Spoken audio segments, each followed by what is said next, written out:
Hello, hello, and welcome to the Coaching Business Spotlight Show. I'm your host, Kat Connect, and I'm excited to share with you the many soul-driven strategies that are here to help you succeed in your business and in your life. And today we're going to be taking a look at the topic of the voices in your head, or as my guest calls them, the inside team. Now, I remember back when I first started my career as a professional coach, I had considered becoming a therapist at that time, and I took some courses. And what I found was it was more focused on problems than I was happy with, because I am a positive person. I thought that was too negative for me. And what I loved about coaching is that it's all about growth. I wanted to help people reach for the stars, go for their dreams, be happy. The biggest shock to me as I began my coaching profession was all the limiting beliefs, the negative thoughts, the blocks that had people stopping, not actually going for what they wanted. Even the most confident people had this experience. And this is true today. This is true for all of us, right? But the coaches that I work with who are building a business, this is a big deal for them. And they also are looking for ways to work with their clients. So to help me unpack this and have a big conversation, my guest today is Cynthia Darst. Cynthia is a passionate pioneer for the profession of coaching. She's a master certified coach, a senior course leader for both the Coactive Training Institute and CRR Global. And what is really fun for our show today is that she is the author of Meet Your Inside Team. And even you can even tell if you're watching this on video, it's got a very fun cover. How to turn internal conflict into clarity and move forward with your life. So welcome to the show, Cynthia.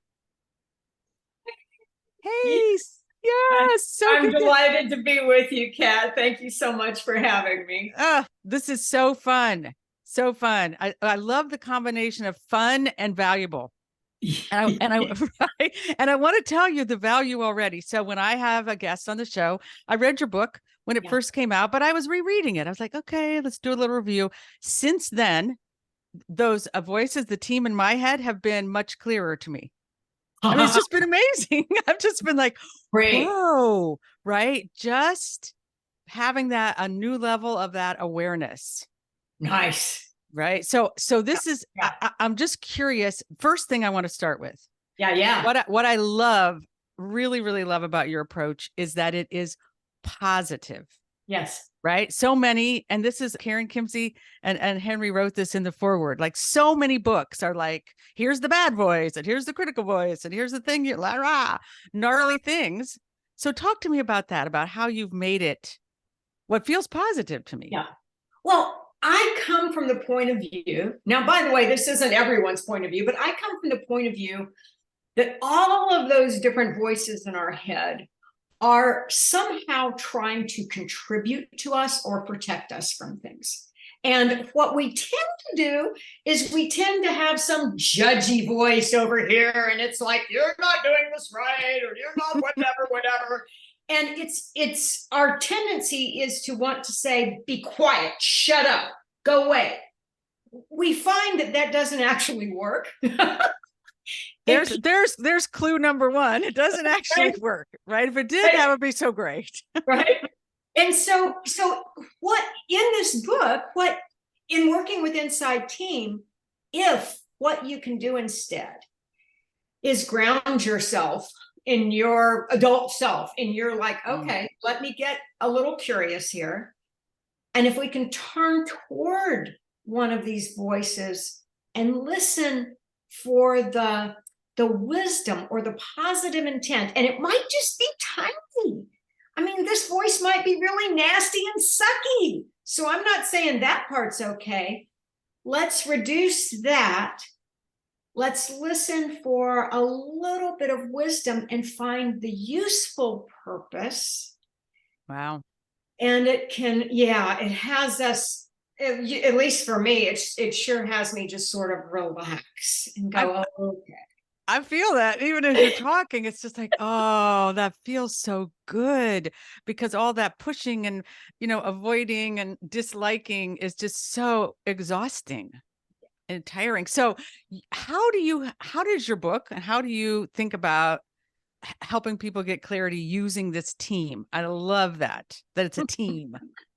Well, most of us go through life, and I do this myself. So it's not like I've got this all figured out and it never happens again. No. So we're going through life, and for most of our inside teams are they kind of work together. What do I want to do for dinner? Let's figure this out. And we kind of have different thoughts, and it's okay. But then there are things that happen in life, whether it's a project we're working on, or something we're putting off, or we're planning a vacation, or we're pissed off at someone because they said something to us and we don't know how to interact with that. Whatever it is, there starts being a conversation in our head.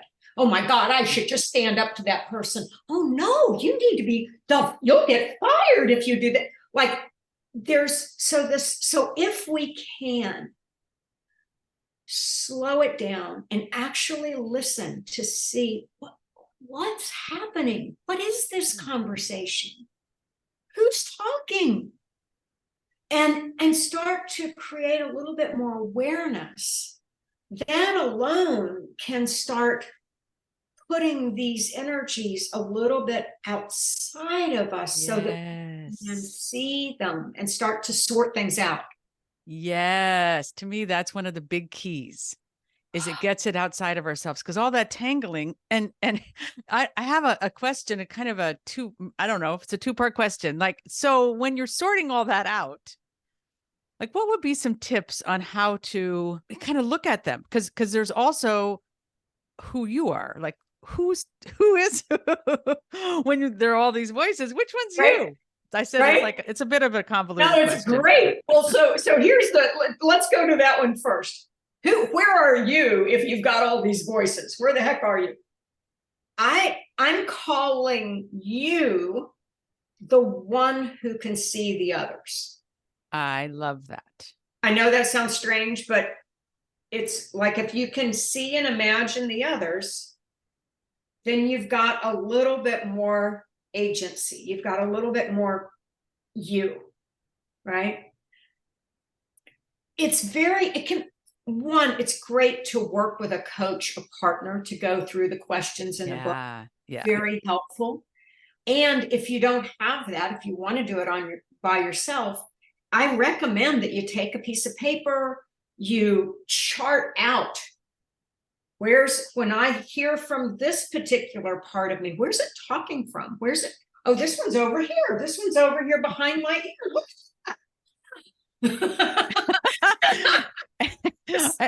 and what I love this, right? I love this, Cynthia, because it, on the one hand, it can sound a little crazy.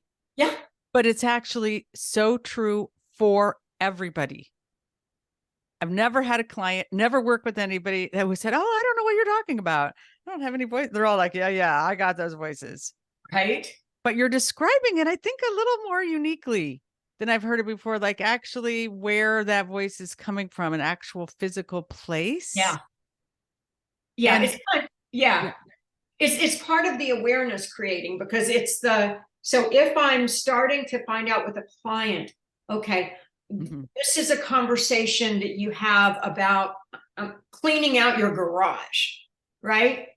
And one is like, oh my God, you need to get your garage cleaned. You are sucking at that, there's always that voice is always somewhere in there, right? You're sucking at this, right? And then one who says, yeah, it would be a good idea. Why don't you just make a plan? And then another one that says, you don't have time for that. You've got kids to take care of. You got your thing to take care of over here. You don't have that. You can put that off till next spring. Right? And so to start sorting out those different energies, those different voices, maybe draw a picture of them, or find an image that, like, let yourself imagine what this one looks like. and whether it's a human or a character or a thing. And yeah. Well, you make it sound so much fun. I gotta say, I'm like, oh, that really sounds fun. As a coach, what are the challenges with it? So I mean, I agree 100%. I think get it out of us, name it, make it, personify it, give it colors. But sometimes that's really challenging as a coach to do with our clients. Yeah. There's this amazing paradox in coaching inside team. On one hand, you are offering a tool. So this isn't something you're going to use on your MCC recording. You are offering a tool. I have this called the Inside Team. May we work with it? And so you are sort of taking someone through a bit of a process to start sorting out their inside team. So that's the sort of directive part, if you will. The challenge that some coaches have is because it's such a creative process, they want to start doing it sort of for the client. Oh, now we're talking. And right. And so with this, we get to, I get to say, so Kat, as you think about this, what image comes up for you? And it's important that I go with your image and your words. And I might have an intuitive hit. I might say, I get a sense that there's one in blue over in the corner. Is that there? Great. I love this. I want to pull it apart a little for the listeners, just to take because you've said two things. One is, and this is true in coaching, we have tools. So the team is a tool, and this is something you teach your clients about. Here's a way we're going to look at this. Here's an exercise we're going to do, however you want to present it. That's right. Then your coach after that. It's not like now I'm going to take control and tell you how this whole thing's and vote on which team member I like best.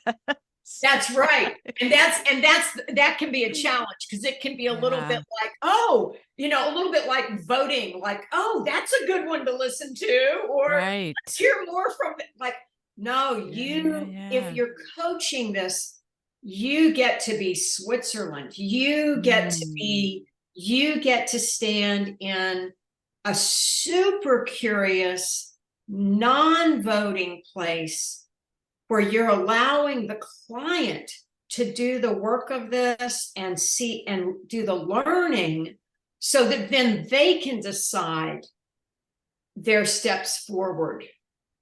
Here's a question that comes to me about that. I'm still looking at challenges with coaches around our own work. Yeah. Because I'm just imagining as we do this, that it's easy to kind of get hooked when there's some voice that, one of the team players that a client has, you're like, oh, I hate that one in my head, Yeah. Or we get scared of one or something like that. Yeah. So it actually absolutely speaks to the importance of us doing our work. So if someone has one that's like, it's like Dracula and it's coming after them and it's not, it's like that we get to be like, oh, isn't that fascinating? We get to hold it like we're watching. I sometimes think of it as like watching a scary movie. Like it's out there. It's not gonna hurt. I like that. Yeah. I like that. And here I'm going to give this is something I wholeheartedly believe in. I think coaches need to have their own coach. Because we're talking about this and I'm like, well, how do I deal with it? Well, I have a coach who helps me with it. Right. Yes. It's not like we get this all figured out. I mean, we do to a certain extent, right? We get some, we grow, we learn about it, but as coaches, I just think that's super important. And I want to put that in there. It's not just during your training that you need a coach. It's like when you're out there in the field and you really want to do deep, masterful coaching. Yeah. I get asked this question a lot about like, what does that mean? And what does it take? And this is one of my answers. Well, you need to have a coach and keep growing.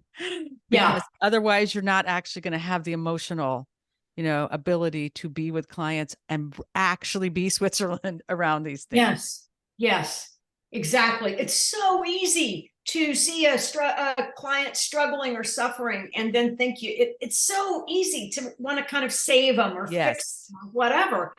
And this is what I know you and I both are always working with coaches on. How do you really be with a client rather than going to problem solving or fixing? And this is why I love this book and I love this concept, because I do. I'm like, this is so helpful because it takes it completely out of the land of problem solving. We said there are other books, there are other modalities here. I have two questions. I wanted to go to this one first. So something I read in your book where you say there's a lot of modalities cover this. It's not new, right? This is and you even say that this is in the Bible. Yeah. So I don't know, Cynthia. I'm just curious. Do you know where in the Bible? Like, is there something? I have forgotten. one of the fellows. So there's a fellow by the name of Michael Warden, and Michael Warden was one of my He was actually the first human being I ever tried this with. Okay, cool. So he became one of my supervisors, and he's a Christian man and a good like a good positive dear man.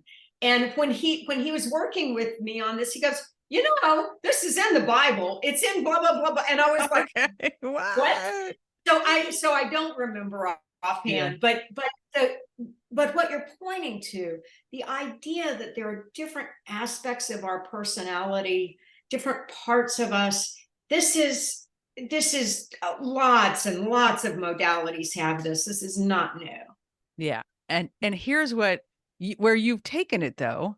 And I'm just curious, you've already talked about it a bit, but what makes this unique for coaches? So taking it right, all the other places we could learn about this. Yeah. Well, here's my stance with it. So there's some beautiful work in the world. A lot of people are doing IFS, internal family systems work these days, and bring that into this. That I have not done that. I want to be very clear, but that is a beautiful therapeutic approach to our different parts. It really is. The coaching stance that I'm offering here is not therapeutic. We're not trying to fix, heal, diagnose. We're not.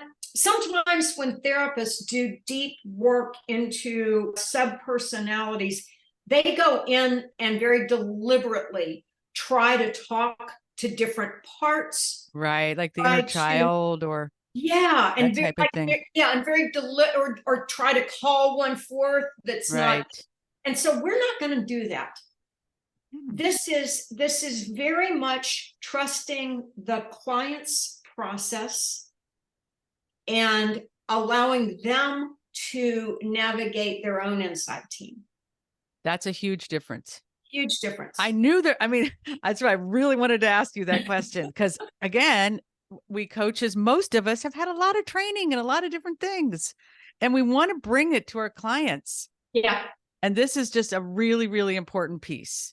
Like, yes, you can take things from other places, but be sure that you have the coach approach, which is holding the client's agenda and not having a diagnosis and not thinking something is wrong. Yes. Now, here's something else that I really loved in your book. Not all of the team players have voices. Sometimes they speak to us. Yeah. I was like, oh, that is so true. Right. Sometimes we get the message or whatever, the nudge. It is not verbal. So tell me, like, what are other ways we get those signals, and what do we? So, Kat, it took me 7 years to write this book. Okay. And because I'm not an author. So what would happen is I would say, okay, I need to sit down and do some writing today. And what would happen is that a feeling would come over me of just kind of like, and I often could not push past it. It just would have me, right? And I'm like, what the heck? Like bit by bit, I started realizing, oh, Yeah. this is some part of me that doesn't have words. Yeah. It's speaking to me of something that needs attention.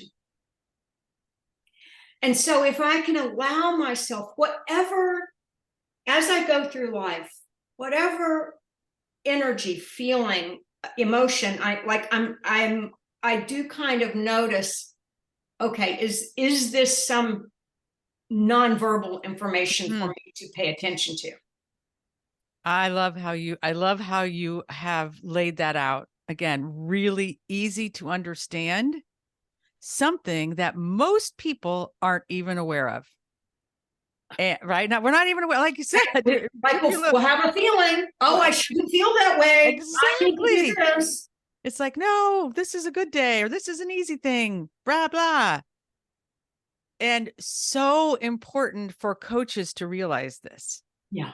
That when we're working with our clients, Yeah. right? Really important to know some of those signals are coming through the body. That's They're right. coming through those body signals. And I have a belief that sometimes those are the most powerful signals that we get. So much information there. And we often, because it doesn't make sense, it's not logical, it's so easy to think we're supposed to ignore that and be more logical. And yeah. I mean, I love, again, the team concept is so positive to me, because it just conjures up, we're working towards something together, right? It just immediately has me thinking that I'm going to do some work on this myself. I love this. I want to bring this now to coaches, and how there's two things I want to talk about, probably more than two. We'll see what we have time. Like how they can use this book in their coaching practice in their business. Because I want to say to them, I'll start. Here's how I think they can use it. So in this book, Cynthia has done the work for you. The work is all done for you. So you just said, Cynthia, it's been, you're working on it for 7 years. And right. And I can tell, because it's broken down so well and so clearly. Actually, that's a lot of the work in a book, right? As you break it down, she has all the exercises. There are graphs. I highly recommend to coaches that they use this book, that they actually literally use the book, use the exercises. When I first started as a coach, I had a book club. And at the time it was Taming Your Gremlins. That was the book that I brought on, right? It was the precursor to your book. Yeah.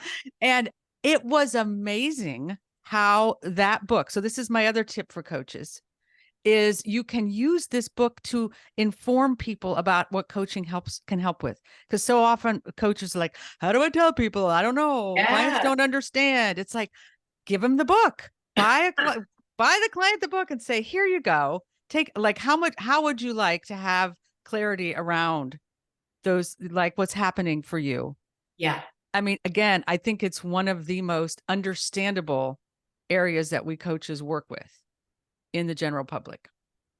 So that's my recommendation. Nice. Have a book club, give it to your clients, Yeah. because what I love, Cynthia, is you're combining here's a tool, it's a tool. We know as coaches, we want to do coaching, but it is useful to give tools to our clients. Yeah.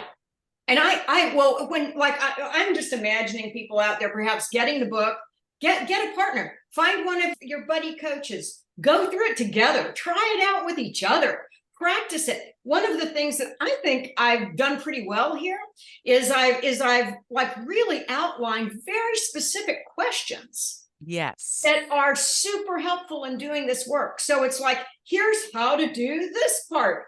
Boom. And you can easily get your hands on it. Yeah. One other thing so believe it or not, this book was required reading for the Loyola Marymount Masters of Business program before COVID. And part of what we would do with a group, we would take a book of these MBA students and have them start to notice their own inside team as a leader. Oh, cool. And now when I'm working in a team, what are the parts of me that come out? What are the parts of me that are going to get pissed off at you? What are Mm. the parts of, like, let's have this conversation so that we can start to understand not only how we operate, but how we might operate together. Wow, that's huge. I could Really see that fun. being hugely helpful and fun. Like you said, and it's fun because again, Hugely helpful. it's about being on a team and making something work as opposed to we have a problem here, That's folks. right. Let's see if we can dive down into it. That's right. Wonderful. I have a question a little broader. Okay, I'm Okay. going to go a little broader, For and sure. then I'm gonna go very personal to you and your business. But just because I know how much you know and how long you've been in this business. When you look at coaching, like what do you see for our future? Like what is your biggest hope for us as a profession? You know, here's what's cool, Kat, is cool, Kat. I'm sure you've heard that before. Here's what's cool to me is that we are now living what I had envisioned, like when Laura Whitworth started talking about bringing coaching into the world. Laura Whitworth's one of the founders of CTI. Um, Mm-hmm. we're doing it. So one of the things that's hugely exciting for me these days is to see how many companies Mm-hmm. have brought in coaches, have in-house coaches, are doing trainings for their staff around coaching. It's in the world. And for my money, I think this is I think it's going to continue to grow and develop to be ever more clear and professional as we go. I agree. And I love to hear this. Here are a couple of clues that you're reminding me of that have come my way. So I have had more family members than ever before reaching out to me. Right. Wow. I mean, it's really cool. I have a cousin who's like on my mailing list. I haven't seen her in 10 years. She reached out to me. My daughter, the relative. So people are understanding. Whereas for a long time, it was like, what do you do? I'm not really quite sure, Kat. It's kind of this thing. And now they're like, oh, I know somebody who actually could use your help, or it seems like they Right? need a coach. Do you know somebody who could do that for them? Right? I love that. To me, so with what you're saying, it's Yes. an that's one reason too, because a Yes. lot of these people have gotten coaches in their business and Right. at work and in their organizations. And they're like, oh, I get what this does now. It's actually really, really helpful for me personally. And that's pretty cool. It's That's very pretty cool. cool. Yeah. That makes me happy. Yeah. Yeah. It's I it's beautiful. and I do love to see that perspective from, way back when from Laura and like, back when it was just like, what the heck is this thing? Oh my God, how many people ask me when I said I'm a coach, what sport is that? What are Right. what? And people pay you? And people like, right? Yeah. Oh, it's not there anymore. Yay. So, Cynthia, we have all the information about you that is attached to this podcast, but what would you want to say to people? Like, where can they find you, or what in particular would you want them to find you about? Oh, this is a really good question. Well, I'm always curious how Inside Team lands with people. So if you get to play with it, if you start playing with it and you have a thought or you have a question or whatever, don't hesitate to reach to me, Cynthia at teamdarst.com.